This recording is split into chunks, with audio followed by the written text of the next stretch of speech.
Hello, hello. Hey. Good morning, and welcome to Thursday, the 22nd of January. Okay. All right. So we still currently have the moon in Pisces. All right. So that's lovely. We're thinking spirituality, unconscious. We could be dealing with our escapist tendencies. It could be the hospital system, could be a whole lot of stuff. And you know what? Neptune, I'm forgetting it all. Neptune at the 29th degree of Pisces ruling this moon. And I'm pretty sure that you're probably like, what's going on? Who am I? And who am I is a really good way to look at it at the moment, because we are sacrificing so much of ourselves to become the better version that we want to see. All right.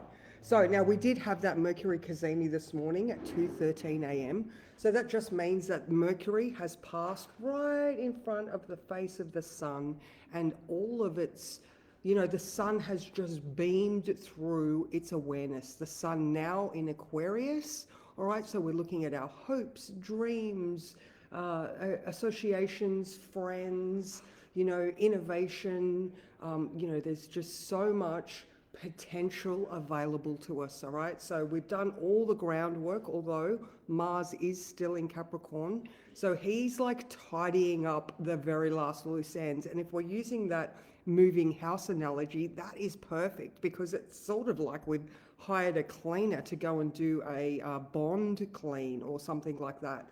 So Mars is still busy and energetically tying up all those loose ends and making sure all the goals that we have been set in concrete enough, really. So we've had the Mercury cazimi where we're like, oh my God, I get it. And then, like I said, Mars is just sort of tidying up all the background stuff. Let's have a look. Hello, Louise. Good morning, Kath. Good morning, Christy. Hello, Kathy. How are you? So nice to see you all. All right. So, in the words I have said, you may start seeing the effects of your decisions. Can't even read my own writing. Your decisions permeating your reality straight away. All right. Like the universe is showing you little wins and cheering you on. Keep going. You can do it. Trust that you will be shown where to put your feet, even if you can't see the whole path ahead.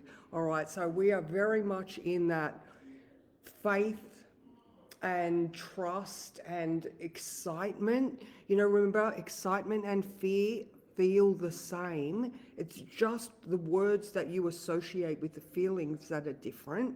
All right, so we can sort of switch from that fear-based Uranian nervousness into excitement. So just try that one if you are feeling, because that's, Uranus is in Taurus, so it's a very sensory type of experience. All right, so at 11 a.m. we do have that moon in Pisces conjunct the North Node, opposing the South Node. All right, so with, in the grand scheme of things, I think that, again, we're just going to have more and more awareness and aha moments and proof that we are doing the right thing, that we have done enough hard work in the past to get us through this transition period. All right, so Mercury met the Sun this morning, the North Node at 11 a.m. And like I said, I think that is just more the confirmation. All right, the awareness that, the moon is obviously opposite the South Node. All right, so that South Node in Virgo that has been doing all of the, my brain just said grunt work, but I think it's more the natural groundwork. All right, so we're looking at our health and well-being and how we serve ourselves before we serve other people. Our work environment, our daily habits. We've been cleaning that stuff up because we've been made aware with that North Node in Pisces where our subconscious beliefs, Saturn in Pisces, Neptune in Pisces, have been letting us down or holding us back. So we have dissolved some false feelings. We have had faith that we can restructure, like just those two things together. I just keep thinking about, if we're looking at the hero's journey, because the sun's just got into Aquarius, where he's like fresh and ready to go and do his thing, that, he's had wise counsel by Saturn and Neptune. Neptune being, if you're looking at the oldie days, Neptune being that spiritual advisor and maybe the old king, passing on those responsibilities to the new king or the new leader, even though Mars is still in Capricorn. That works because Saturn rules Capricorn. So the sun is off on this new adventure. He's excited. He's got he's got his beliefs and he's got a plan. All right. So just how does that feel, guys? How does that feel? Let me stop talking and go. Good morning, Barbara. Good morning, Julie. You made it. So nice to see you. All right, so that's pretty much it. The moon doesn't move until Saturday. All right, so we've got all day today, all day tomorrow to trust your instincts and urges at this time, because it is definitely a time of empowerment.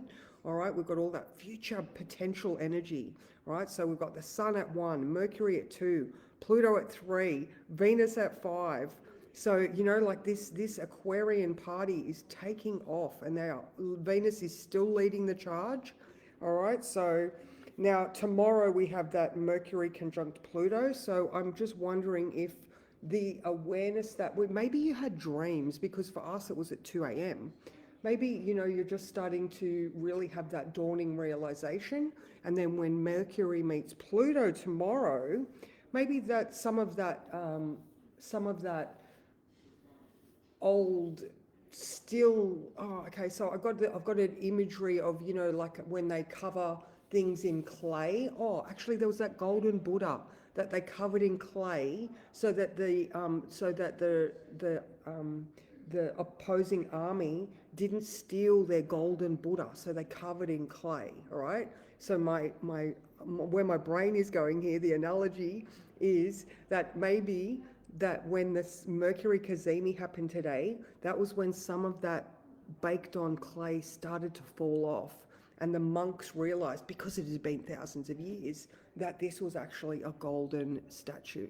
So they started to get all the clay off, and I think maybe tomorrow when that Mercury meets Pluto, maybe that's when all of that old exterior starts to fall away. All right, so because then after that we have Mercury moving into Aquarius, and then the sun conjuncts Pluto as well. So I just think that we've still got all of these old ideals falling away from us. So just continue on with the innovation, with the faith, with the awareness, with the I've got this, like I was saying in the words. Trust that you'll be shown where to put your feet, even if you can't see the whole path yet. And I mean that trusting where to put your feet is a very old analogy. So it's one that through time people have said that you've just got to know that you're going to end up where you're supposed to. So let's go. Okay. Good morning, Jen. How are you? So yeah, I think I've pretty much summarized that one fairly well. Now I am at home later on in the day. If anybody does want to chat, they can do that 1 o'clock spot. So just reach out. I've got a 1 and a 3 today. So if you feel like you are going through this deep transition, then reach out. I had a beautiful call yesterday with Kath, and I think it's just that clarifying nature of seeing that your chart is reflecting exactly what you're going through. So therefore you can sort of see where things are going to end up, or what sort of potential you've got coming your way. So that's me, guys. There's my 10 minutes. I've got a cake in the oven today. I have got good morning, Helen. Today I have got a gluten-free, dairy-free chocolate cake. And apparently my orange and almond cake did turn out, even though I didn't think it would. And my sticky date was very nice as well. So I'm now a cake queen, or at least a princess, trying to get there. So if you've got any cake tips for me, pass them on. So have an awesome day, and I will see you tomorrow. Mwah.